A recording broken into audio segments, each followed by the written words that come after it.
Okay, today's podcast. Bert's been trying to get me to podcast about this forever, and I was like, nobody wants to hear it, but I just decided to do it today. He thinks I have a really good approach to how to manage a remodel. So if you're thinking about remodeling your kitchen or your bathroom, I don't know, I kind of break down in this episode how I manage that project. It really is a project management position to take on any kind of big construction project. So I talk about my binders and my spreadsheet and my slideshow and all the stupid, nerdy, geeky stuff that I do to keep this project on track, moving forward, organized, sourced, and running as smoothly as possible. I mean, smooth is not exactly in alignment with construction, but as smoothly as possible. So I hope it's helpful or entertaining or both to anybody that's listening. Thanks for coming back. I think if you're not reading our book club book, you can still read it. It's called Untamed by Glennon Doyle. Thank you. And I'm really enjoying it. It's kind of kicking my butt in a couple of ways. So I can't wait to talk about it. This is a book club I'm going to really enjoy. So join us for that if you haven't already started reading that book. And thanks for coming every week. Hopefully we'll be actually in this studio live with real people soon. That would be awesome. So stay tuned for that. Okay, hope you enjoy this episode about construction / remodel organization. I guess. I don't know. Bert has tried to get me to do a podcast about this forever. And I've been like, I don't know. I think it's pretty boring. But he doesn't think this is very boring. He thinks it's actually really helpful, I guess. Well, you're like really good at it. I think I might be really good at it. I think you might be right. So this podcast is about how I tackle a home remodel. And I was like, I should have a guest, but then I don't know who I would have for a guest. You know, like if you talk to a contractor, I guess I should have had my contractor on. Maybe I'll do that in another episode. I'll just do this one that's just about how I tackle a remodel. So everybody knows we bought a house and that the house was built in 1949 and was last remodeled in 1970. The kitchen was from 1970. The bathrooms were from 1970. The wallpaper was 1970. And even the appliances were 1970, 70. The only thing that was not 70 was the refrigerator. That's it. Everything else was from the 70s. Like the Vent-A-Hood, it was everything. So when we bought the house we live in now, the one that everybody knows from social media, I always look for good bones, right? If you have a house that has a good flow from room to room, and you think about how you function in space, if it has the basics there, you can make it into anything, right? So if the house doesn't have a good flow, then it's going to be too hard to make it have a good flow. Then you're spending money on stuff you don't see, you know, like moving walls and stuff. You see it at the end of the day, but I don't think if you can find a house that has a really good flow for the way that you live, I think that's where you start. When we first went into the house that everybody knows from social media, our house we're currently living in, Bert thought it was terrible because it was built in 1939 and the kitchen was from 1939, including the appliances. And the bathroom was from 1939, and the tile, the sink, the shower, everything was original. We bought that house from the original owner's son. So the only people who had lived there was this one family. They had one son and he inherited it and he lived there till he was in his 80s. So that house also had not been touched. But I walked in the house and I thought, nice size living room, decent sized bedrooms. Bedrooms are tucked away from where you live so someone can go to sleep and not be disturbed. So there's not like a bedroom off the dining room. There's like a hallway that separates the noise from the quiet. So that's a good flow. And you walk right through the house into the backyard. Okay, that's how we function in our life. So those pieces were there. And Bert was like, this place is a dump. I'm not living in this house. And you just have to have some, you can't look at the aesthetics.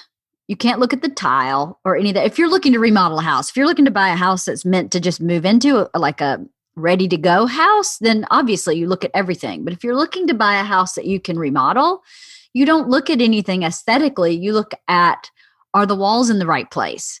Am I able to get from the front door to the back door the way I want to? Where do I put my purse? How do I make a mudroom if there's not one? Is this laundry room something I can function in? And it was a 2-bedroom, 1-bathroom, right? No pool. No and pool. It had a woodworking shop. Yes, it was a 2-bedroom, 1 and a quarter bath. So we had this bathroom we called the secret potty apparently at some point in time, this house had a back porch and like a little back kind of like, wasn't really a porch, but it was a back entrance. And that back entrance was closest to the detached garage, which was a single car garage and a really large woodworking shop, which is now Bert's podcast studio, the one he's been in forever. The man cave. So when there was a little toilet, literally a toilet in a closet, like Bert's knees almost hit the wall, right at the back door that went to the podcast studio. So I was like, well, at least we have a toilet. So if someone's back there, they can come in and go to the bathroom and leave. They don't have to go to our one bathroom in this house.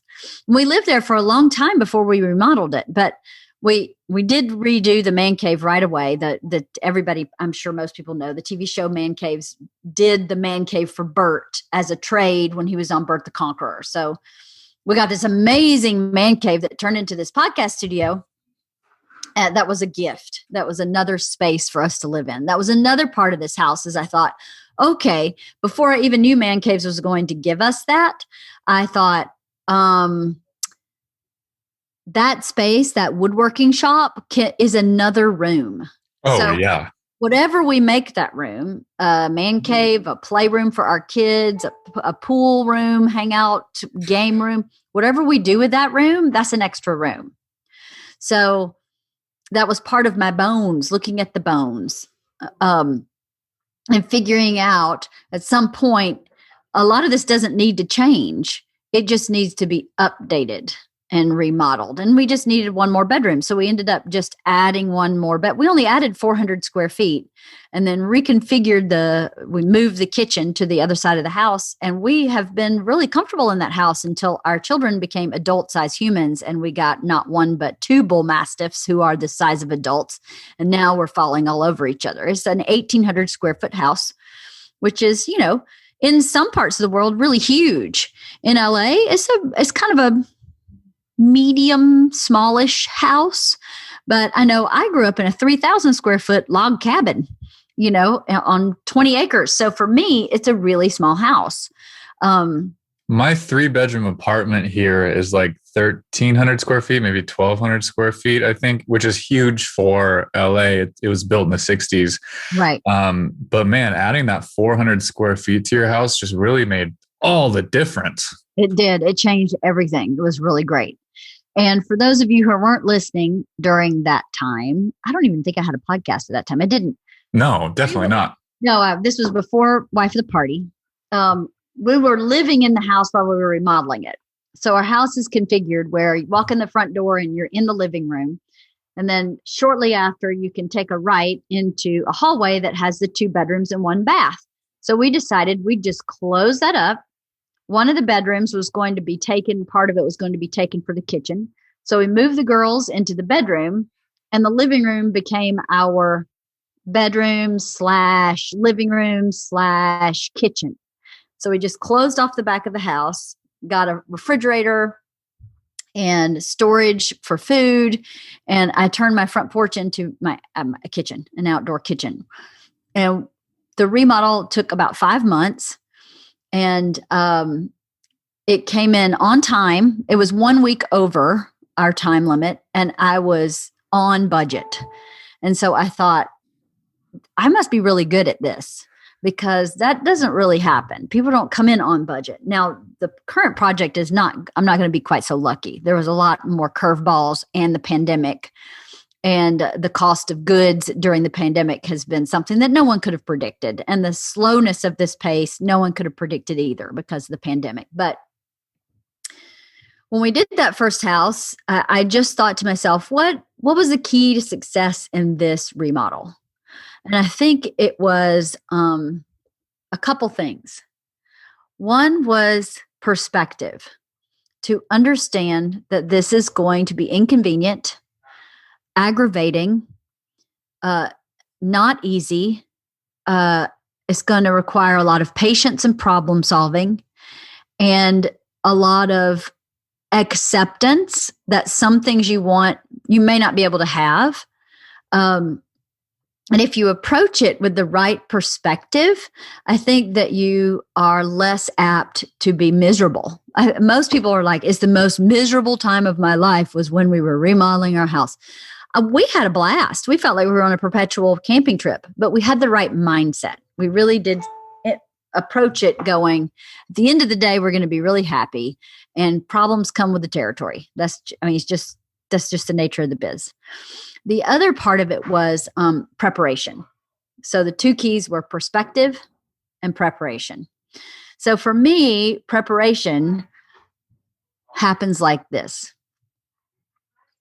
I have to find an inspiration photo, right? I find something on Pinterest, in a magazine, on Houzz.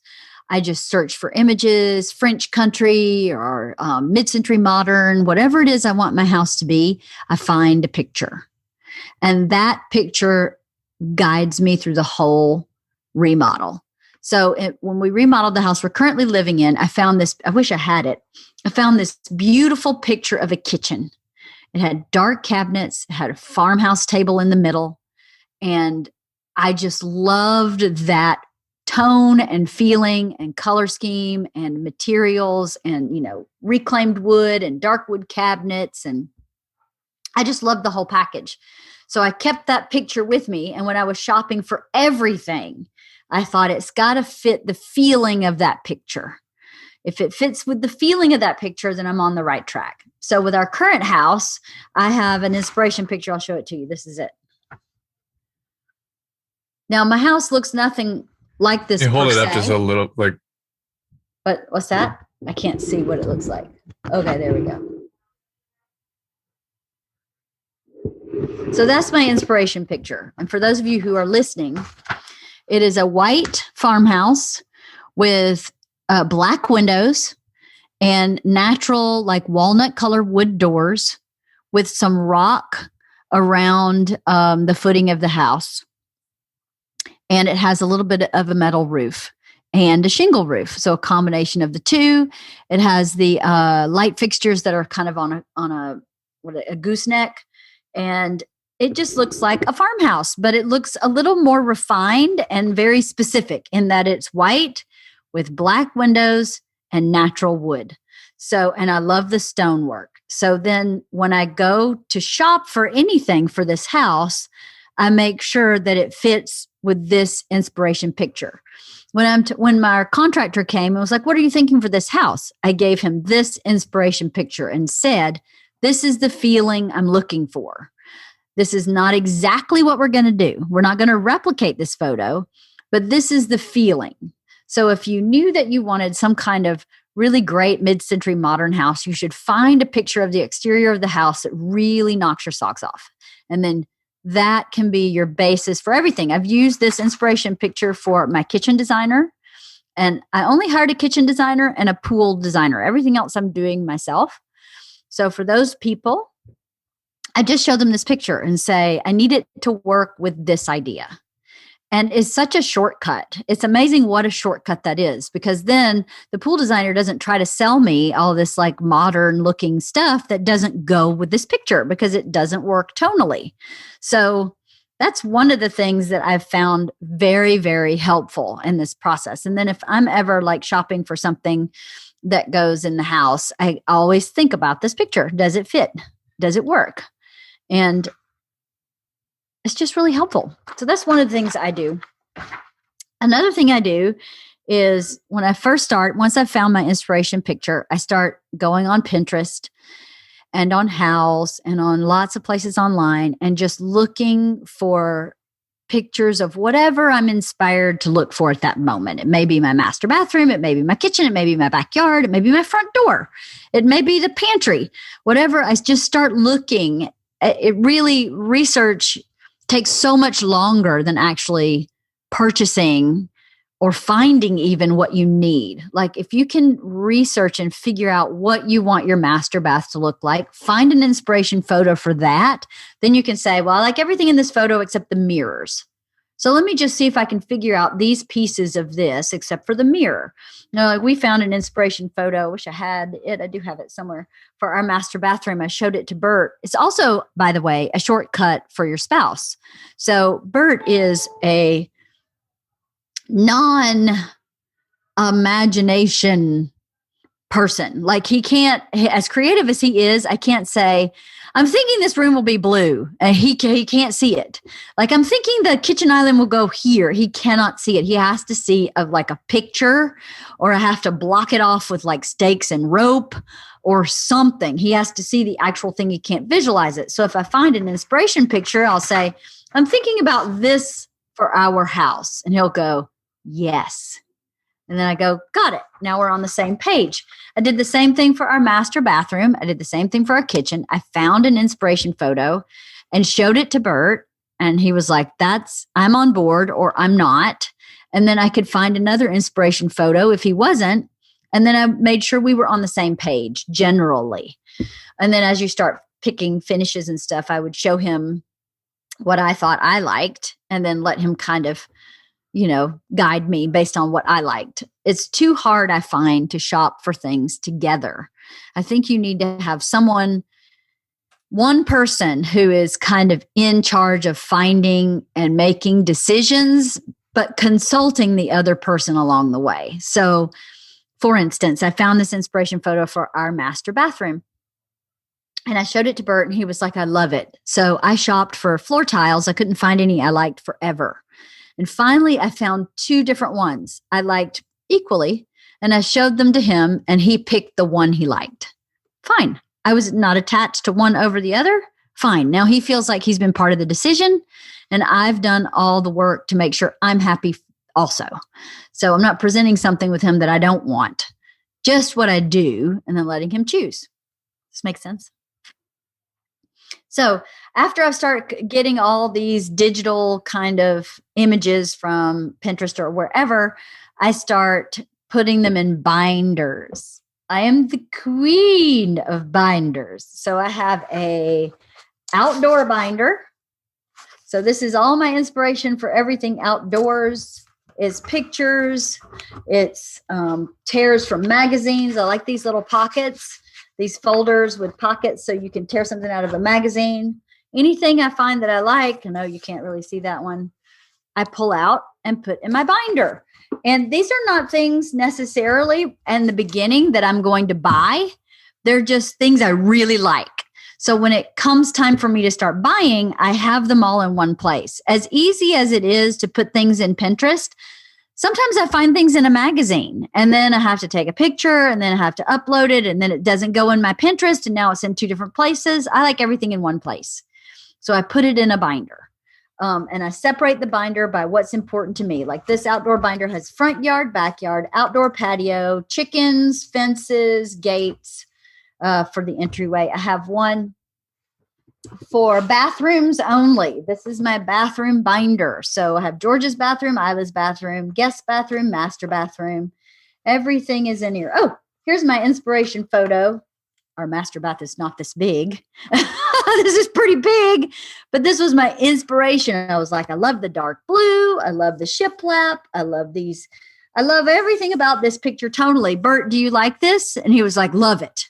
Okay, then I'm going to go and try to replicate this with something that I really like.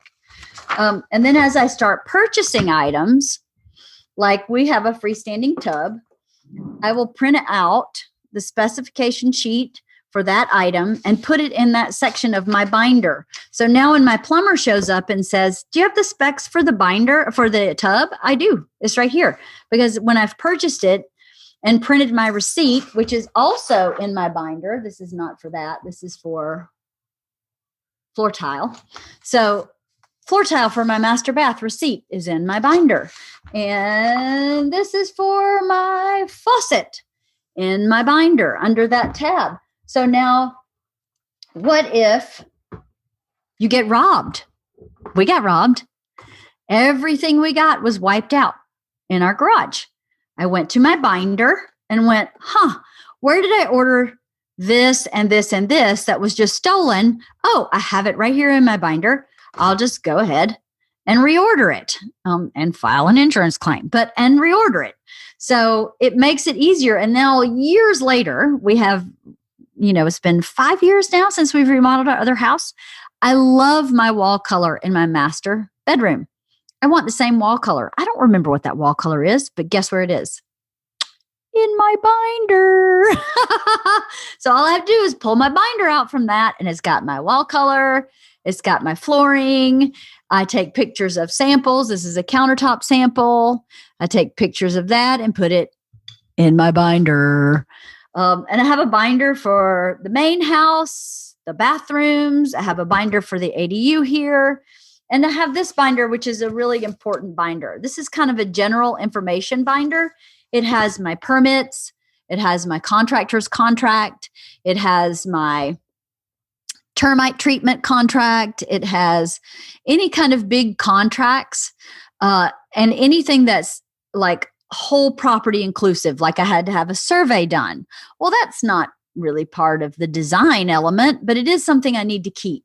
So I have one binder that just kind of catches everything that's not really design related, but has to do with remodeling the property. So if years from now I go, I need a survey. Who did that survey for me? I know it's in my general information binder for the property. Is this super boring, Halston? No. Okay. I feel like it might be a little boring, but I love this shit. No, it's your organizational is on another level. I'm a dork like that, right? It's got to be so helpful. I mean, for example, that you just said, you guys got robbed. They stole like your oven, your fridge. I don't know. What else did they steal? They stole our oven. Bert wanted a built-in ice maker. They stole that. They stole our refrigerator. We had a beverage fridge. It's not a full fridge. It was stolen. Our plumbing fixtures were stolen. And then several other just personal items, but construction related, it was pretty much everything for the kitchen, except for the vent-a-hood. Everything else was just wiped out. So it was super easy to go, I bought the ice maker from this place, from Best Buy, and I bought the oven from this place, and all I had to do was just go reorder everything. But really the down the line piece of it is almost more important, because there's been several times when I've had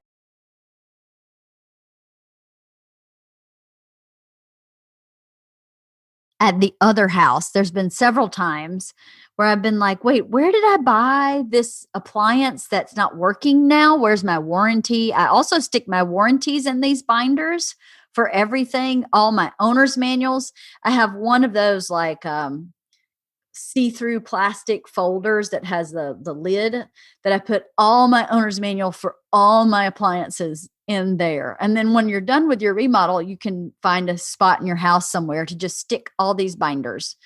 As I start making decisions about design, and like I'd shown you before in the outdoor, I have several things in there that I'm not going to end up doing. I usually take it out, but I don't throw it out. I have another binder for that. I have a binder of things I didn't do, so that if this has just happened. We designed our barbecue and we just weren't happy with it. And I had pulled out all the things we weren't going to do. And I was like, let me go back through and look at the ones that we rejected and see if there's something in there that makes sense now. And there was. So I don't ever throw anything out. I probably will when it's all over. But for the meantime, I just set it aside. Like, this is not working, but I really liked it. So let's keep it. And there may always be an element of something in the picture that you like, that I will remember. I'll be like, oh, but I remember that pathway in that front yard. I really like, let me see if I can find that. We call it a tear sheet. I don't know what it's really called, but I call it a tear sheet, like where you tear it out of a magazine. Okay. Another thing I do 2 more things that are super labor intensive in the beginning, but are so helpful in the long term. I make a spreadsheet of a budget, right? I take my contractor's contract and I break down every category he has: kitchen, bathroom, flooring, roofing, siding, gutters, whatever is on his list. And I put on that spreadsheet what his cost is for that. Let's just use stupid numbers. Let's say for the kitchen, he's given me $100 budget. Obviously, it would never be that. But let's say his allowance for me is $100. I know I'm responsible for buying tile for my kitchen.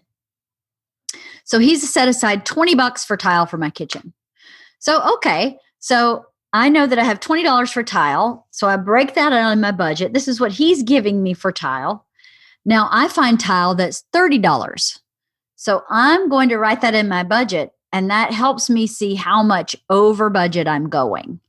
So he still gives me the credit for the $20, but now I'm $10 over budget. Does that make sense?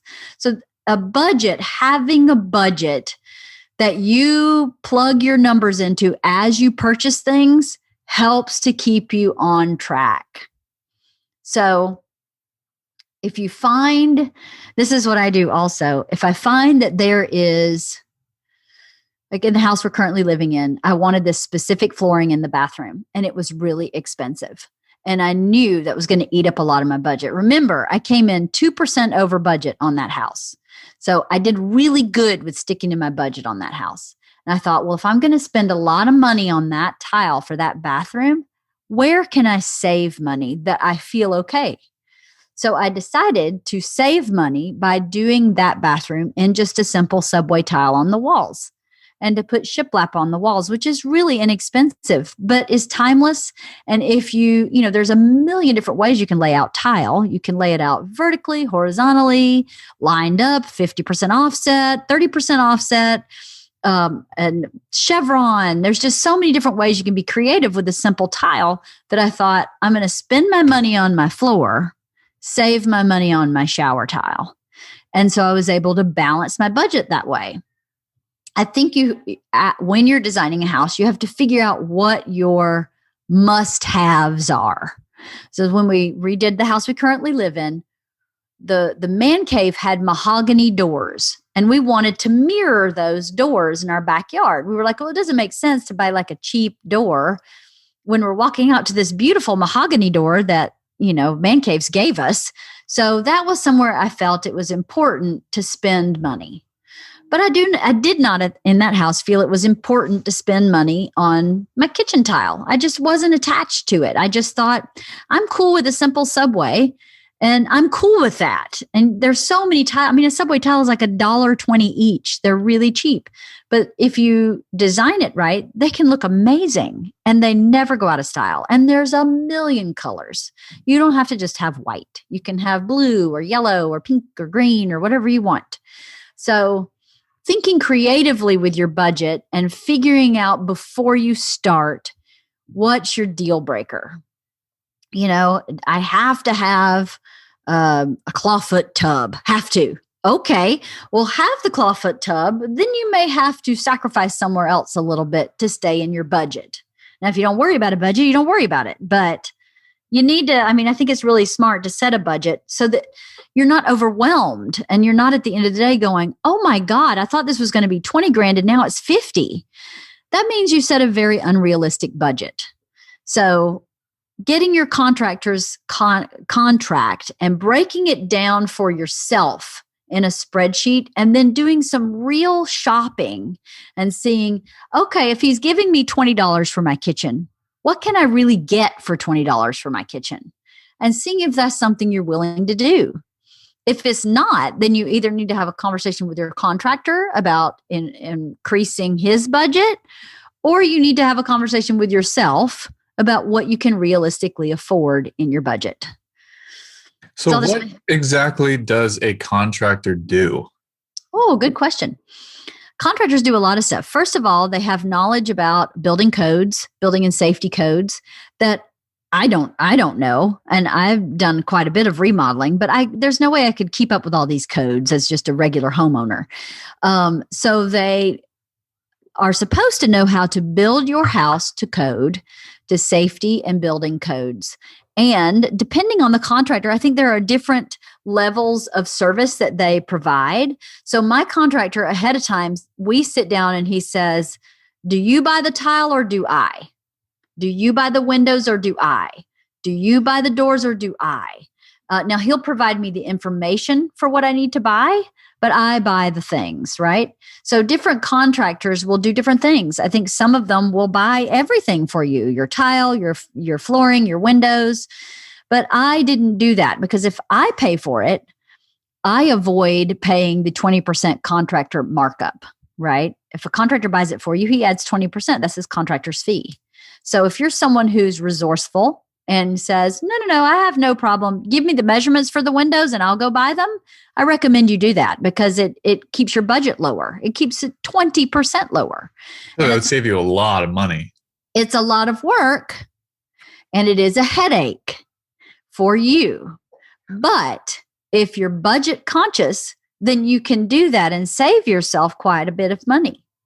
So contractors deal with their depending on the size of the contractor, some of them have their own electricians and plumbers on their staff, but my contractor doesn't. So he subcontracts the plumbing, he subcontracts the electric, the air conditioning, the insulation, the paint.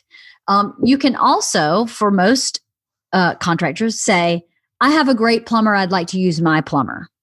Most contractors will say, let's meet and see if we're on the same page. And if everything works out, no problem. So I have a painter that I really love. So for this house that we're doing right now, I said, I have a painter. Just leave the painting out of the bid. I'll take care of the painting on my own. So they do coordinate with each other scheduling, but not really. It's run through me.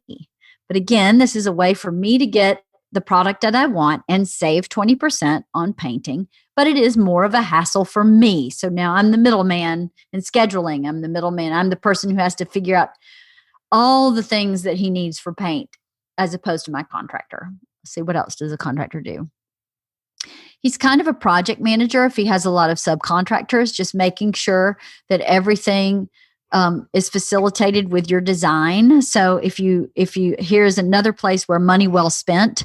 If you are doing a major remodel, not just an aesthetic like I'm going to gut my kitchen and put in new cabinets. If you're doing a major remodel, I highly recommend you hire an architect. Even though they are very, very expensive, it is worth it because you end up knowing precisely where everything is going in your house, where your air conditioning vents are going, where your electrical outlets are going, instead of having to figure that out on the fly.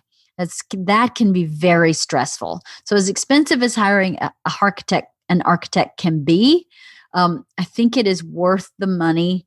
And then you can try and save money other places by like buying your own windows, so that you don't have that contractor's markup on that. It says a general contractor is responsible for providing all the material, labor, equipment, such as engineering, vehicles, and tools, and services necessary for the construction of the project. A general contractor often hires specialized subcontractors to perform all or portions of the construction work. That's right. That's very accurate. More eloquently said than I. That's right. That's exactly right. So things to look for a contractor. I think when you're looking for a good contractor, it's always best to find one through word of mouth, right? Someone who's worked with someone and they were happy with them. A word of caution. I have never known any person who is 100% happy with any contractor ever. Contractors, like everybody else, are flawed human beings. Some will be better at design, not as good at building. Some will be better at building, not as good at design. Some will be good with timing and not good with budget. Some will be good with budget and not good with timing. You have to do your legwork See if you can find any reviews on Yelp. See if you can find someone who's worked with this person in the past. See if you can lay eyes on their actual work. So if you find someone who they've worked for, see, I've let several people come see my house who I don't know, who have said, I'm thinking of hiring your contractor. Would you mind if I took a look at your kitchen? Absolutely, no problem. I was very happy with my contractor, and he is flawed. And there are places where I go, I need to watch this area because this is not his strength. His strength is over here and his weakness is over here. And I just need to be on top of that. So I think people unrealistically think that a contractor is perfect, makes no mistakes. I had a mistake in this house yesterday where we figured out that our hallway, because we're remodeling, we're not building a new house, our hallway has a 1-inch downhill slope. It's really hard to meet a tile bathroom with a hardwood floor when there's a 1-inch downhill slope. So he was like, I should have caught that. My bad. Now we're going to have to rip out the bathroom tile and retile so that I can add more cement to make this level. I will absorb that cost. And I said, thank you so much, because he's right. He should have figured that out ahead of time. Didn't, was super willing to say this was my mistake and I will absorb that cost. To me, that's a really good contractor. As soon as he's figured out a problem, he comes to me. He's honest and forthright. We had another problem where we had a doorway that was originally like a pass-through that was originally drawn with a header and a small wall. And I was like, why are we doing that? That looks kind of stupid. And then when they didn't frame that out, I was like, wait a minute, that actually looks stupid. I think it does need the header and the wall. So he had to have the framers come back and they charged him more money. And he just had an open conversation with me. He said, I'm not sure what to do about this. It was in the original plan, but if they had framed it when they were framing the rest of the house, I wouldn't have been charged this additional fee. So it's really kind of a change order from you, but it really was sort of part of the original agreement also. So how do I deal with that with you? How do we reconcile that? I was like, well, how about we split it 50-50? And he went, perfect. But to me, that's a good contractor who comes to you and goes, I'm not really sure what to do with this. Help me figure this out. Even with big problems. We found asbestos in this house, and he came to me and went, how do we figure this out? And so we were able to figure it out together. I think any contractor who's not willing to be completely transparent is suspicious. So that's my opinion, because if you go into a remodel with the right mindset of I'm going to have surprises, they are inevitable. A 1-inch downslope in a hallway, surprise, that's inevitable. So if you go into it knowing you're going to have some of those, when they come up, I think they're less jarring. And a contractor should be the same. If a contractor worth his weight has done this so many times, that there's going to be so many past experience of having problems and having go to a homeowner and say, I found this thing, let's talk about it. That's kind of what you're looking for. And someone whose end goal is for you to be happy. I know I worked with contractors in the past when I was managing apartment buildings that just said, yeah, this is just how it's going to be. And I'd go, but it's not. I'm actually paying you. I'm actually telling you what I want. And if I change it 18 times, the answer should be yes, unless it goes against code or it's some kind of safety issue. I'm paying you. It should be, yeah, that sounds great. Now, it doesn't mean he does it for free, but he should be willing to step up to the plate as often as he needs to get the job right for his customer. And I know some are like, she's such a pain in the butt. She's changed this 4 times before. I've never experienced that attitude from my contractor ever. And I think that's a positive thing.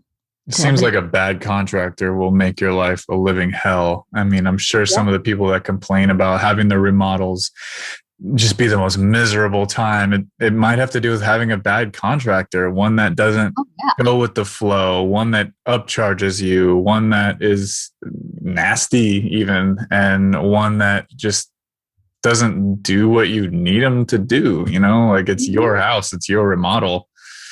You're right. Yeah. The answer should be 18 times. Yep. Yeah. Let's get it done. And a good indicator of whether or not your contractor is on the right track is he passing his inspections? My contractor passes every inspection first time.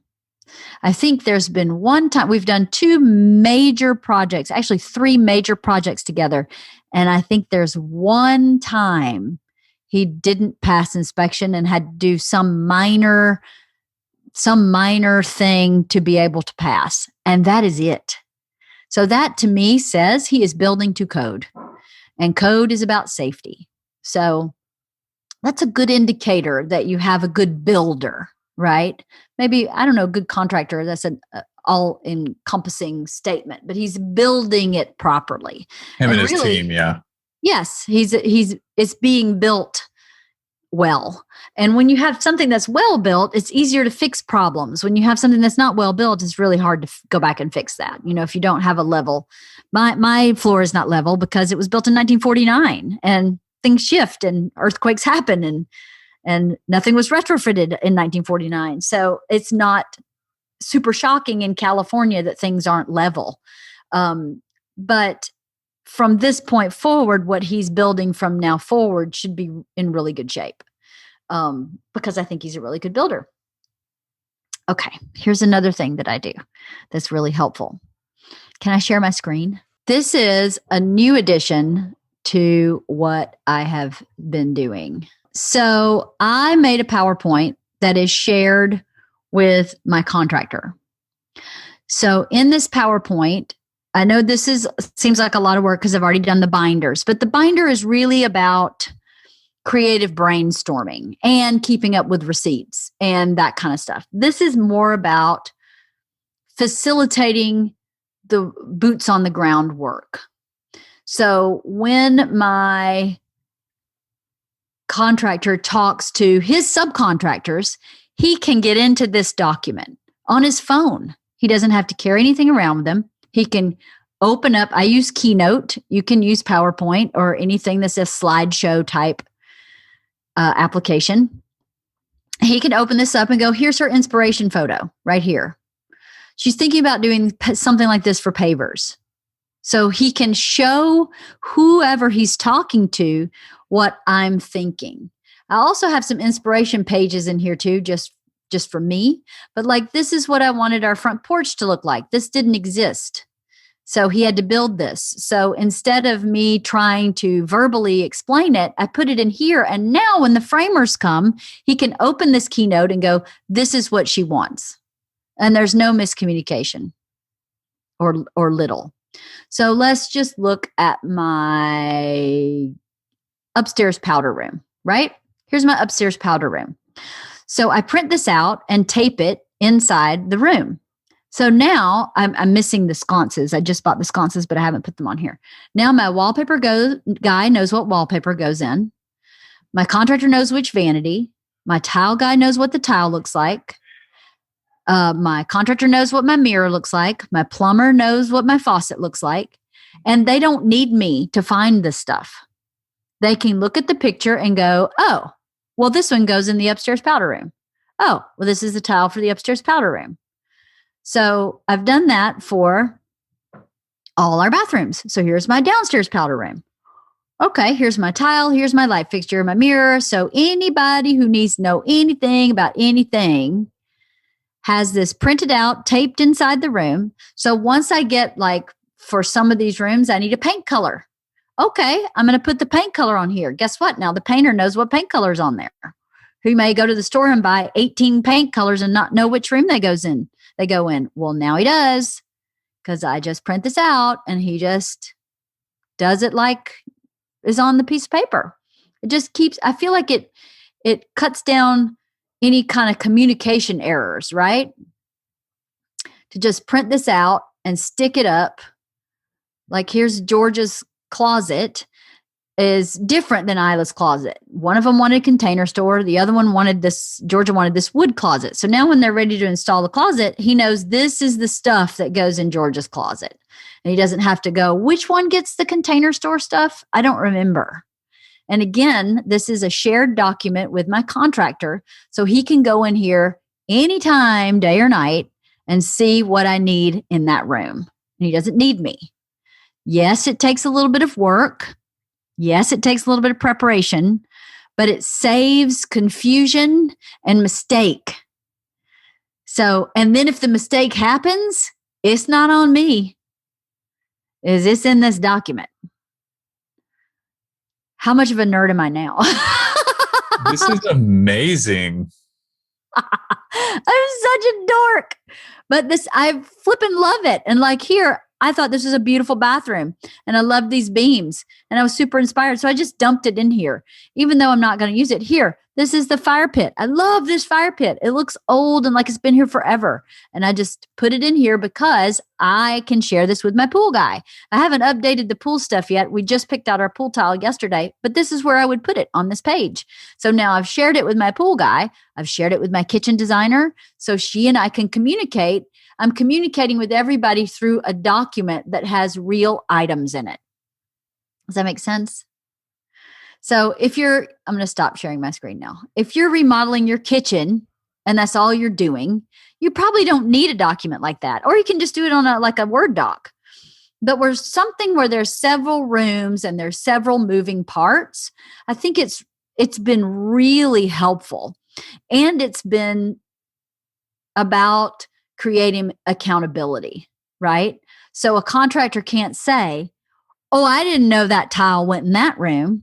Yes, you did. There's a picture of it in the room and you have it on your phone. So you can't tell me I was confused. If you were confused, then you're an idiot. I mean, I try to make it idiot proof. My dad taught me that. My dad was like, if you set a system up properly, it will run itself. So I feel like it takes a lot of time to set the system up. But really, once you get started, it's a habit. Like I'll buy a light fixture. And when the receipt comes up with the picture of the light fixture, I'll just screen grab that little picture and drop it into my Keynote. And then I'll put it on the right page and it's done. So setting up the Keynote was probably the most time-consuming part, was just getting all the pages and naming all the pages. And then you just dump images into it and go, here's the vanity, here's the light fixture, here's the, and you're done. So helpful for people like Bert who learn visually or need that picture to really understand what you're talking about. It's true. And, in California, I have another document separate from that's just about tile installation, because there's so many specifics about tile. You have to, tell them. I should probably just show you that. I'll show you that. Let me just show you. Show me your tile document. So for my tile, because there's so much specific information, it doesn't really fit on that page. So I made a tile schedule one. So this is Isla's bathroom. Don't tell anybody I'm showing Isla's bathroom, but hers was the most complicated. So this is her shower floor. Here's a picture of it. This is her tiles. She wanted black tiles against her back wall, but this is a black subway tile back wall. And they're in a brick pattern with a 50% offset. And here's what that looks like. Wide subway tile on left and right walls, brick pattern with a 50%. Here's what that looks like. I didn't have the tiles when they started, so I put a note in here when they would be picked up, right? And then here's her floor tile. She wanted this also, a 50% offset brick pattern. They weren't ready yet, but here you go. So, and I even wrote, the floor tile is matte white subway running horizontal if you're standing in the bathroom doorway. So this was stuck up for the tile vendor. So in California, a lot of our skilled labor workers who do things like install tile don't speak very good English. So for them to have a visual, and someone in their crew can usually tell them this says shower floor, this says shower niche, this says, and can read these to them. I can't speak Spanish. I would be happy to write this in Spanish, but I just don't speak Spanish. But because there's a visual, they can go, oh, okay. Here's another one. This is my pantry, my laundry room. That's what the flooring looks like here. But I want it laid out like this so that one goes this way, one goes vertical, one horizontal, vertical, horizontal. So I put this on there so when they start laying the tile, they know that it's not just all in a straight line or all in a straight line. They can see what it's supposed to look like. What's this one? Here's my guest bathroom. Shower tile, shower niche, bathroom floor. So this is something else that I, again, printed out and taped in each bathroom. And that way they didn't have to ask somebody. They could just look at the picture and go, oh, okay, I got it. I'll go find the tile that looks like this picture for this room. It's so helpful, though. Again, I'm sure it just alleviates so much confusion or potential time waster. It does. That's another thing, another piece of advice I have about remodeling is to not to wait to order stuff. It is a pain in the butt to walk around piles of light fixtures and to walk around, plumbing fixtures. It is a pain. For us, we rented a pod just to keep our supplies. And I always organize my supplies by category. So my plumbing supplies are not with my lighting supplies, which is not with my hardware and fixtures. They're not in the same place. So the plumber isn't like rifling through a bunch of light fixtures to try and find a faucet. The plumbing's in this corner, the electric's in this corner, and the hardware is in the front. And, I organize it as such so that there's no guesswork. It's either in that pile or I don't have it. And if I don't have it, let me know. I'll see where it is. But I do not wait till the last minute to order anything, because invariably there'll be a 6 to 8 week waiting period to get that item in. That's the way this Murphy's Law. As soon as you wait till the last minute, you won't be able to get it. Another thing I do with my contractor is once a week, I sit down with him and say, what do you need from me next? What's the next thing you need? And he'll say, okay, next thing I need is all of your floor tile. When do you need that? I need that in 3 weeks. Okay, great. Then I will order all my floor tile so it's here when he needs it. Sometimes contractors aren't great about giving you timelines about when they need something. And you as a homeowner may not be good at knowing the progression of how things happen in a build. Like, you may not realize this, but you have to have a shower valve in your plumbing, in your wall. That's the valve that's inside your wall that your shower handle attaches to regulate the hot and cold. Well, in order for you to pass plumbing inspection, you have to have the shower valve installed in your wall. Well, a shower valve is not a universal item. The shower valve only works with the shower fixture that you have purchased. So you have to purchase your shower fixtures really early in the process of remodeling.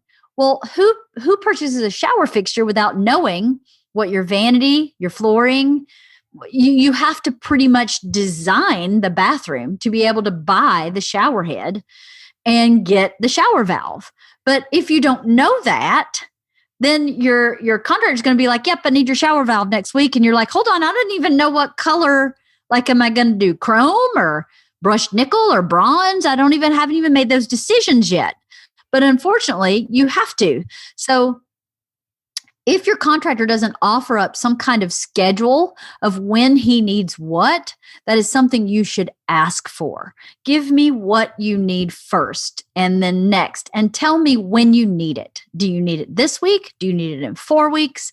Let me know what I should be ordering and when, so I have it. That was one of the reasons that we finished our current home that we're living in on time, was because I was ahead of him. So by the time he needed something, I already had it. He's not waiting for me. It also spaces things out so you're not like bombarded all at once. Like, here, you have to get everything. It's like a week by week thing where you're like, okay, this week I'm going to focus on this. Next week I'm going to focus on that. Makes it much less stressful for yourself. It does. And it also helps you and he stay on track. right? So if he says, next week, I need your shower valves, and next week company doesn't ask you about them, you can go, hey, what about those shower valves? Didn't you need that this week? Are we behind? Is something wrong? It's a good way for you to kind of set up little red flags in place. So you can go, oh, okay, that's something's amiss here. What's happening here? Like we have an issue with our flooring. We were waiting forever with my flooring for this current house for my kitchen. We finally got it 2 days ago. And I'm like, let's get started. What are we waiting for? You've had all this time to wait for this tile. What's going on? You know, it was a way for me to go, you told me you were ready for this. Now I have it. Why aren't we moving forward? It's a great kind of accountability piece too, to say, what do I need? What do I need? What do you need from me next?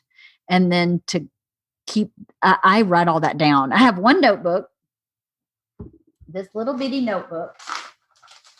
Where is it? Right here. It lives with me. A fan actually sent it to me. I have this notebook.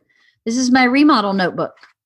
I don't keep my to-do list for home in this. It's all about this remodel. So like I measured out our closets, wrote it all in here. I went to shopping at a stone store. I wrote it all in here. Who did I talk to at the Container Store? It's right here.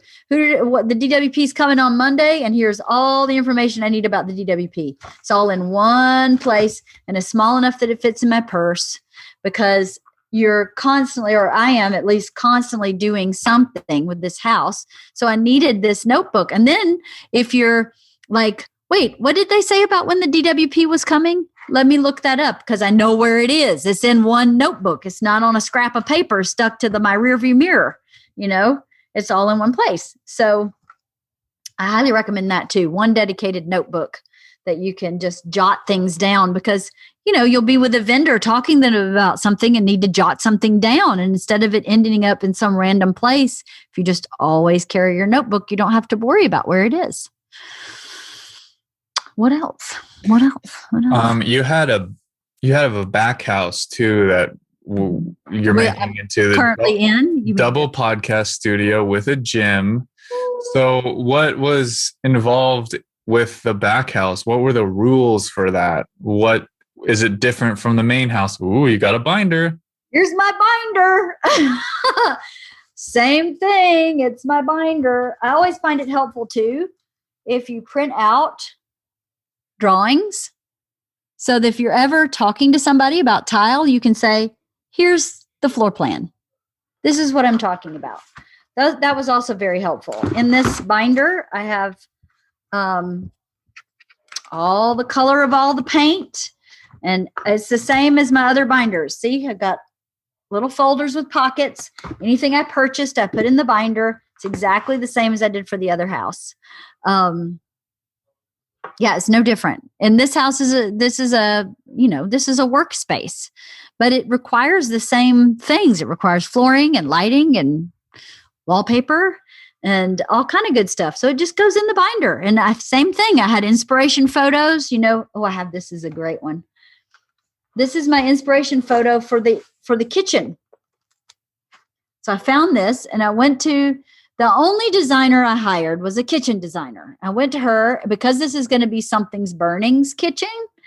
I wanted to make sure that it was done really well. Not that I'm not good at that, but I just wanted to make sure. So I took her this picture and said, this is my inspiration picture for his kitchen. And it looks a lot like this, doesn't it? Mm-hmm. Yeah. It's a real shortcut way of communicating. Real shortcut. Some tips. If you're trying to figure out your paint color for a room, get a piece of drywall, paint it with primer, and put your paint color on that piece of drywall with primer and put it in the room you want the paint. I am sorry, these little paint swatches are very helpful, but the light in your room has so much to do with how that color looks on the wall. So, piece of drywall is cheap. You can buy yourself at Home Depot, prime it, paint it all day long, and put it in that room. Super easy. Buy samples of everything. Samples are $3, $4, $5, and it adds up over time, but it's so much easier to buy a sample than to buy a product and have to return it. So you know, and so many places offer, like, this is a sample of wallpaper. I think it was $1.99. I'm happy to pay $1.99 to go, yeah, that doesn't work with my color scheme. But I really like this wallpaper, but it's not going to work for what I was thinking. So don't be afraid to spend a little bit of money just to do some prep work like that. So that way you're not kind of throwing good money after bad, buying a ton of stuff you don't need and then returning it. Let's see. I had another one and now I forgot it. Measure twice, cut once goes with everything. Measure twice for your closets. Measure twice for everything if you're going to buy it yourself. If your contractor's going to do it, you don't have to worry about it. This is a way that I saved money. One of the ways I saved money. I decided my kitchen needed to be done right. We live in our kitchen. And I hired, like I said, a designer to design our kitchen and to just deal with the kitchen entirely. I did not do that in our previous house, but I did in this one. And so how I balanced that out, because the kitchen cabinets are quite expensive, is I bought less expensive cabinets for my pantry and for my laundry room. And we have like a mudroom area. I didn't use that designer. And I was very upfront with her about it. I was like, I am going to spend money. This is the same theory. I'm going to spend money here and save money here and not just spend money everywhere. So I went to Cabinets to Go. I think they're all over the nation, but I went to Cabinets to Go and they have solid wood cabinets. You just have to assemble them yourself. They have probably 5 or 6 different style cabinets and several different colors. And I bought Cabinets to Go for our mudroom, our screening room, our laundry room, and all of Bert's gym. And yes, it is time consuming for me to put them together completely. It wouldn't really make sense if I hired somebody and paid them an hourly wage to put them together. I am putting them together myself. And that's one of the ways I'm saving money. And it didn't really take me that long and it wasn't hard. And I had them professionally installed. So my kitchen installer who installed the kitchen here at the podcast studio installed Bert's kitchen. So I'll spend the money on the installation. But I put them together and they cost me 50% less than if I had bought them through the kitchen designer. So that is a great way to save money, in my opinion. But you have to be willing to put the elbow grease in. Not everybody is. Not everybody wants to do that. And I get that, but I really don't mind. And at the end of the day, I had to buy so many cabinets for the laundry, the pantry, the mudroom, that I was like, that adds up. It's really a lot. And it's just I don't want to say it's just my time, but it's my time. And I choose to spend it doing that so that I can feel better about my budget. That's one of the things I did myself that I think may be overwhelming for people, but was really great about Cabinets to Go is I went down there with the measurements my contractor gave me and sat with Lisa in Commerce. Thank you, Lisa in Commerce. And they are not a sponsor. I really had a great experience with them. I'm not getting any money or anything, no free product or nothing from them, but she sat with me for a couple hours and designed out all these spaces. Every time I had a change, she had no complaints. There was no problems. She'd change it. She would redraw it, send it back. And she got me what I wanted.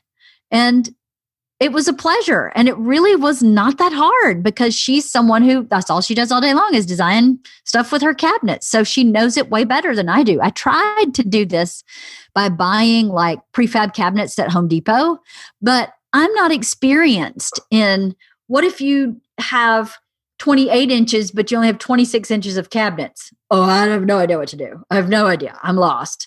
But she does. So she goes, oh, well, here's what you do. You put a filler here and you put a filler there and you move this over here. And she just has more experience than I do. And I found it very, very easy and really helpful. And then all I really have to do is assemble them. I just put them together. And they're not much more complicated than an IKEA cabinet. They're really pretty much the same. I needed a drill, a screwdriver, and a mallet. That's it. So that's one thing we've done to kind of, or I shouldn't say we. One thing I've done. I'm also a big reuser.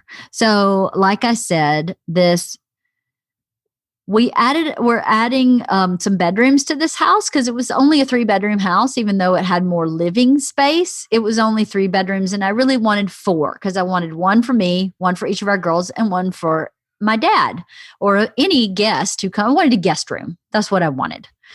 So we added some bedrooms to the house, but we really didn't touch the first floor much at all. And the second floor had 1 bedroom already. So we just kind of added to the second floor. But I've reused so much from this house. Like they took all this great Douglas fir out of this house. And I was like, I'm just going to put that beam back up in the wall exposed because it's beautiful. And then I don't have to buy a new beam. And the fireplace was covered in drywall. And when they took it down, I was like, oh, I just need to power wash that. And then I'm happy with that instead of trying to make everything look just absolutely perfect. I try to work with what I have and how do I make that personal and instead of making it perfect. But maybe that's just my style. Another thing that I've tried to reuse every interior door I could. A lot of the doors were not to code. In California, a door has to be 32 inches wide, and most of our interior doors were only 30. So I couldn't really keep some of them. But I try to reuse. I've donated everything I possibly could to Habitat for Humanity, which I think is an amazing program, and they will take a lot of building supplies that are in good condition. There's a lot of light fixtures I'm reusing just by cleaning them up and sprucing them up a little bit. Some of them here in the podcast studio are from the original house, 2 of them. I'm big on just kind of thinking, how can this be repurposed instead of just throwing everything out? Even pieces of furniture that she left a lot of furniture here in this house that we're remodeling now, and I didn't throw it out. I am repurposing almost all of it because I think, why would you throw a perfectly good piece of furniture out? I mean, there's this one set, I don't know if you know this, Halston, but she left this iron furniture in the yard, this outdoor furniture. It's really old white iron and has like rose detail on it, right? And I was like, well, I can just have that powder coated and then I'll have an outdoor furniture set. Yes, it costs some money to have it powder coated, but not as much as buying a whole new furniture set. So I'll do that. Well, the guy came and picked it up. He was like, this is very valuable stuff. It's worth like a lot of money. No kidding. Yeah, he did. It was like, he was like, the couch is worth like $10,000. And I was like, what? What? Are you kidding me? I was like, bonus. Well, let's paint it up and put it back in the yard. That's amazing. So you just never know what you may find in your house that you're remodeling. I don't know why people are so anxious to just rip everything out. I mean, we're not even touching the master bedroom. We're nothing. We're not even replacing the drywall because again, the house has good bones. If it has good bone, we're redoing the pool, but only because the plumbing was shot. But the pool's in great shape. There's no reason for us to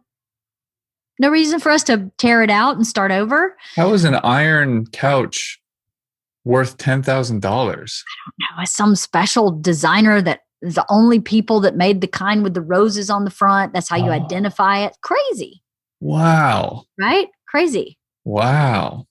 That's pretty cool. And I mean, and if you needed to, you could sell it and pay for a bunch of other stuff.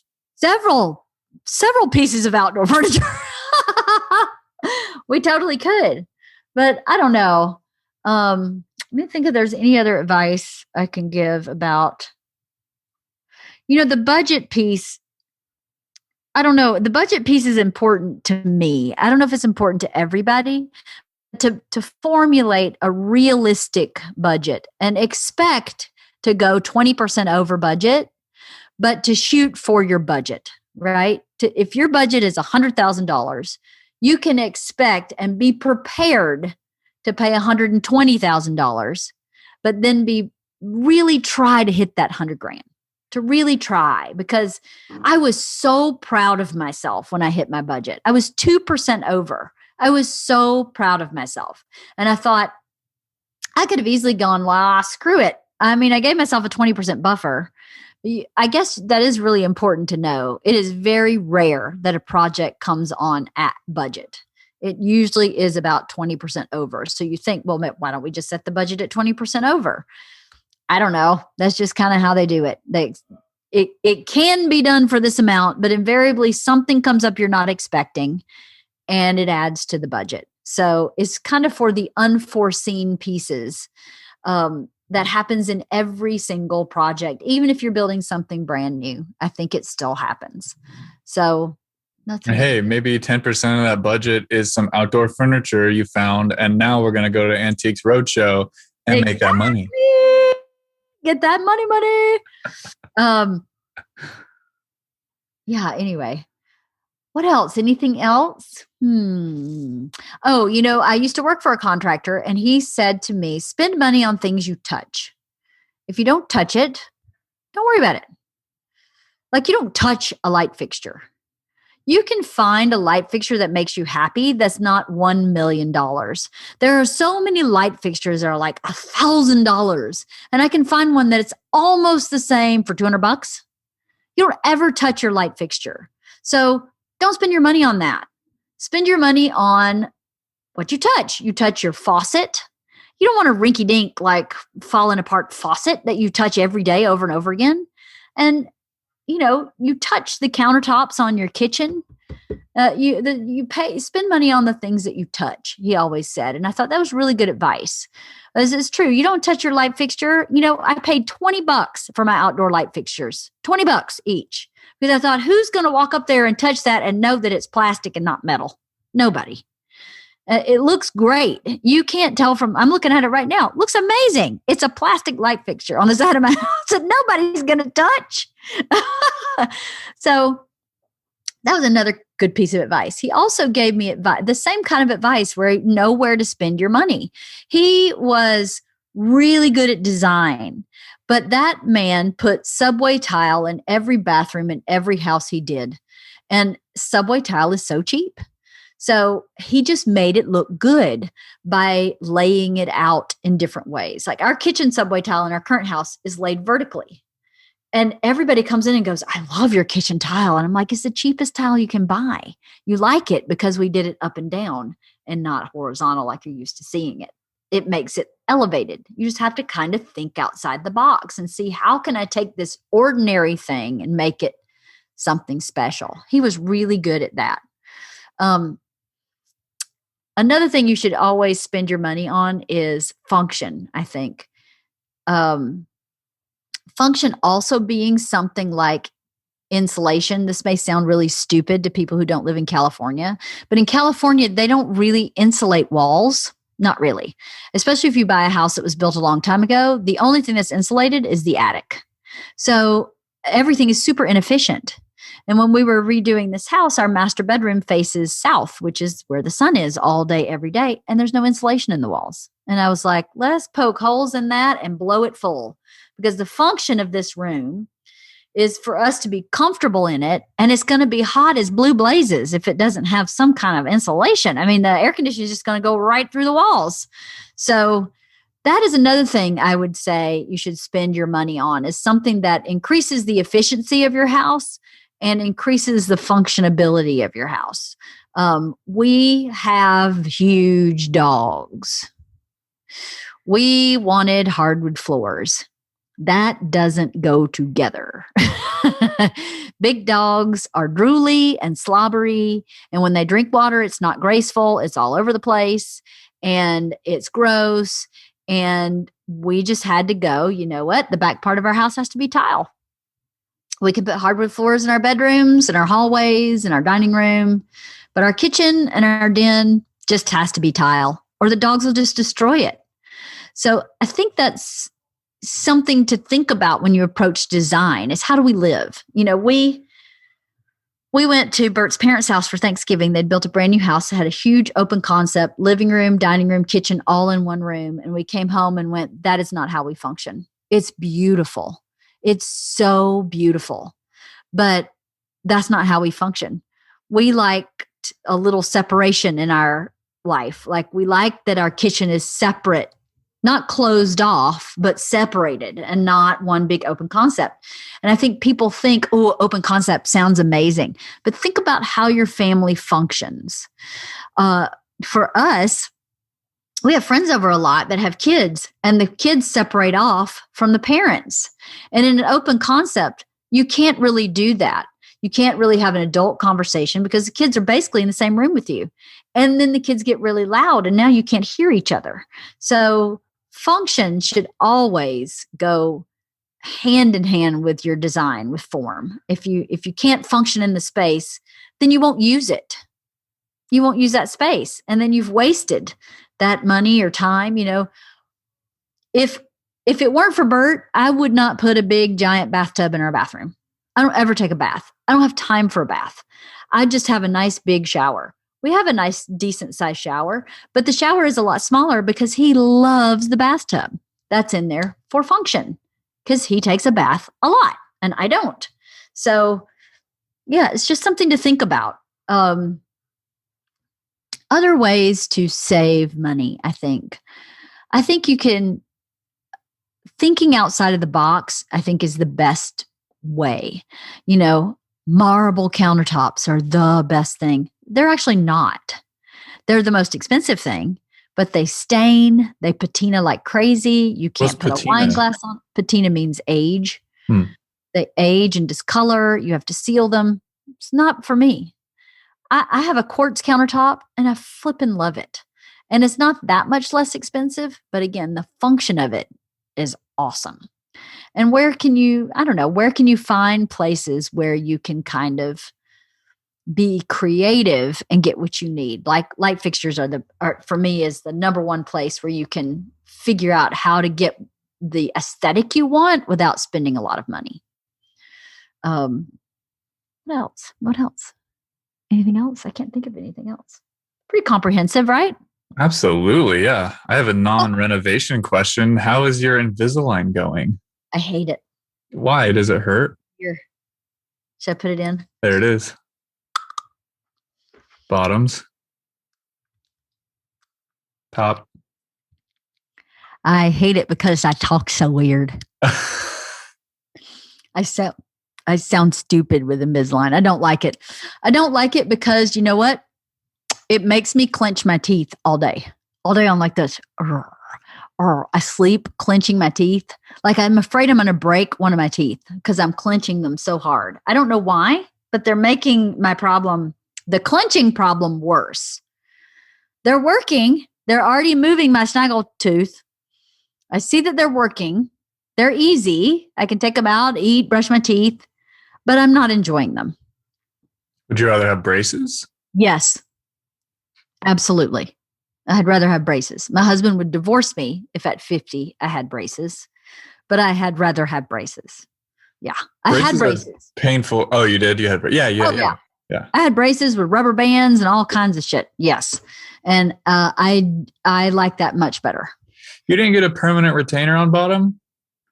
Did not get a permanent retainer on bottom. My orthodontist did not believe in those, and that was also 1988. Yeah. I get really frustrated because for the rest of my life, I got to have this thing on the bottom of my mouth. You have a permanent one? Yeah. Yeah, pretty much, yeah. My dad said his fell off like 20 years later or something like that. And you never put it back? He never got one put back, no. And it's fine. Never moved or anything, but it just kind of naturally fell off. But I ask about it whenever I go in, like, am I going to have this thing in forever? And they're like, yeah. Yeah, pretty much forever, yeah. Yeah. I'll have one too when I'm done. This type of problem, instead of snaggle teeth, is really hard to keep correct unless you wear a retainer for the rest of your life, which is why mine came back because I lost my retainer. And I had a take in, take out, sleep only retainer, which I liked and I had no problem. But when I moved from New York to LA, I lost it. I lost it for like 2 years. And by the time I found it, the top fit and the bottom didn't. And I was so broke. I was like, I can't afford to go buy a new retainer. I'm just not going to worry about it. How bad can it get? Well, it took a long time though. I mean, it's not too bad. I don't care about what it looks like. I care that snaggle tooth is pushing on that tooth and making it hurt. So eventually it's going to end up injuring this top tooth. And it's all because of an orthodontic problem. Well, then that's stupid. Just fix it. Just fix the orthodontic problem. I wish I would have stuck with my top retainer. I had a permanent on bottom and then they gave me a one that you can take out to sleep with at night. And I don't think that lasted 5 years even before I either lost it or stopped using it, or I don't even know what happened to it. I don't even remember what it looks like. How funny. But I got my braces off when I was like 12 or 13 or something like that. I had them for a long time, like 4 years. And I got them too early, I guess. Different orthodontists say that they put braces on me too early. They had to take out baby teeth to put braces. What? Yeah. Yeah, I had an overcrowded mouth that they had to take out 4 adult teeth and 3 baby teeth in order for me to have braces when I was like 10 or 11 or something. Wow. Military orthodontia. Oh boy. I didn't get mine until I was a senior in high school, which was a little late. Yeah. Because I spent years arguing with my mother that I didn't want braces, that I liked my crooked teeth. I have a daughter now, her name is Isla, who is arguing with me about not wanting to finish her braces and that she needs to make that decision herself. And yeah, I feel her pain, but it is the best thing to just get it handled when you're still growing. I had almost stopped growing at that point. And so I think that's part of why this moved so quickly, is that my jaw didn't grow into place around it being in the proper place. It's like in the improper place, and it went back to where it was before. So interesting.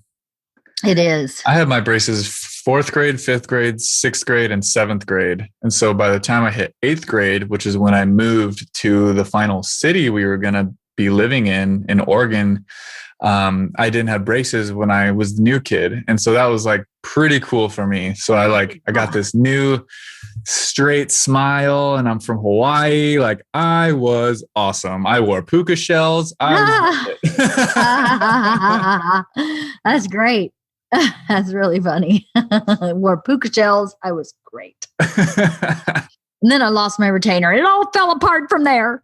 Yeah, right? it's just because it's just been going downhill and I'm losing my hair. It's bad. It's bad. Oh, it's bad. you are not. You're losing your hair? Oh, I started Rogaine over COVID. It just started thinning so bad up in the top, in the middle, and just thinning really, really bad. And I think I was just like, I got to jump on it. I don't know if this is stress related. I don't know if it's because I'm almost 30 now. I'm 30 in July. Holla. Oh, and boy. I know. It's just, maybe it's just part of the territory. My dad's hair was gone by the time that he was my age now. And I know you're supposed to go off of your mom's father on whether or not you're going to lose your hair. But he's kind of still got a full head of hair, and he's in his late 70s. And yeah, I don't know. Maybe he's just thinning out a little bit and not losing. I hope so. I'm self-conscious about it because I've always had good hair, and so kind of want to keep that going at least until I don't know, my 40s. I don't know why it's got to be my 40s, but I don't know. I don't want to be bald guy yet. Okay, I don't want to be bald guy. That's for my dad. I'm not ready. I hear you. I don't want to be gray haired girl either, but I am super gray. You know what's crazy? My grandma has pitch black hair. Wow. Has never dyed it. She's in her later 70s now. Has a few hairs, and I'm serious. Just hairs. Like there's some hair, no strands, some hairs. Right. In there. Pitch black. It's insane. My mom's full gray. My mom's full gray. Her mom, pitch black. Wow. Pretty cool. Yes, very cool. Very I always tell people that, and they're it's very impressive at that age, you know? I started graying in my 20s. So like you losing your hair, I started graying that young. Oh, it's graying too. Don't worry. It's thinning and graying. I'm seeing more gray streaks. Man, this pandemic is just, it's just been stressful. There's just a general malaise of stress over the city in general. The homesickness is really getting to me. And oh yeah, you're homesick. Yeah, I started feeling it a couple months ago, and I haven't shaken it. I gotta go home. I gotta go. We got a baby. It's the first baby in the family. You don't have a baby. You have a niece. I have a niece. Yes. I have a niece. Let's clarify for everybody listening. Austin does not have a baby. I left a baby in Oregon. He has a niece. Yeah. I have a niece, and it's just, I haven't seen her since last February. So It's a long time. it's a long time for a newborn. And now she's, one, almost 1.5. Yeah. And it's just, it just bothers me. And we have a relationship over FaceTime, but that homesickness is, this is the longest I've ever been away from my family. And, my family is like the most important thing, especially as a kid who moved around a bunch in his childhood. The only stable thing was my family, my sister, my parents. Sure. And so I usually go home around every 3 or 4 months before. And this time it's been over a year, and it's like, what? I understand. This is the longest I haven't seen my dad. I haven't seen my dad since last Christmas 2019. And this is the longest I haven't seen him my whole life. It stinks. It's really hard. It hurts. It hurts. It does hurt. It's very kind of empty and sad and lonely, and it stinks. I get you. I feel that way about my dad. My dad's coming soon. Good. I'm excited for that. I'm excited to just spend time with him. I talk to him on the phone, but it's not the same. It's not the same. Yeah, no, it's definitely not. And are you going home anytime soon? I am trying to plan it out with Bert's schedule.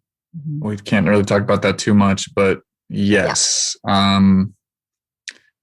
May. Okay. Hopefully. That's good. I don't care if it's for a weekend. I just got to go up there. Yeah, you do. You do. It's okay. You can do it. You'll have some time. Okay. And then we're also going to be doing in-person Wife of the Parties in your new studio. Yes, coming up, coming soon. I ordered my chair for here, but I don't have it yet. And then I don't know, what else do we need? Do we need microphones? You guys were going to order some stuff, right? Yeah, I sent Andrew the list. Okay, awesome.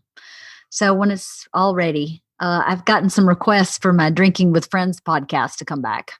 Yeah. So we'll do one of those here, since we are all in each other's bubble anyway. We're Sandy and Kathy and Lynn and I are all in each other's bubble. So maybe we'll do it soon. It's so exciting. I hope to get it done before, we lose Bert, because I think he should be my first podcast in my new studio, right? We can do that anytime. We can just use the equipment that's in his studio and move it over to yours. So really anytime we can do one with Bert. Okay, then I'll figure it out with him when his busy schedule allows. I'll make an appointment for his wife. Let's squeeze it in there. All right. Well, thank you for being my ear today as I explained my approach to remodeling. I hope it's helpful for anybody who's thinking about remodeling. It's not as overwhelming as you think it is, as long as you prepare and you have the right perspective. Perspective, preparation. That's it. And that's true for any project, really, not just remodeling a house. Having a baby, perspective, preparation. Getting married, perspective, preparation. Everything. Yeah, let's talk about that one soon, because I think I'm going to need some perspective and preparation. Yep. I need some PP. Some P&P, baby. Okay, we can do that. All right. Thanks, Halston. Bye. Bye.